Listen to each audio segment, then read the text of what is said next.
दिवंगत उपमुख्यमंत्री अजित पवार यांच्या अपघाती निधनानंतर आज वरळी डोम इथे शोकसभेचं आयोजन करण्यात आलं।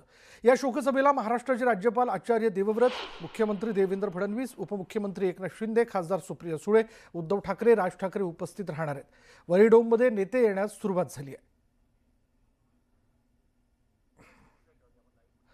आज वरळी डोममध्ये शोकसभेचं आयोजन करण्यात आलेलं आहे। अजितदादांच्या आठवणींना उजाळा देण्याकरता, त्यांना श्रद्धांजली अर्पण करण्याकरता राज्यातले सगळे महत्त्वाचे नेते इथं उपस्थित राहणार आहेत आणि ते नेते यायला सुरुवात झाल्याचं आपण बघतोय।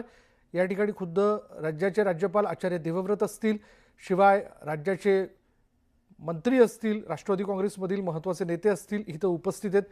दादांना यावेळी श्रद्धांजली जी ती अर्पण करण्यात येईल।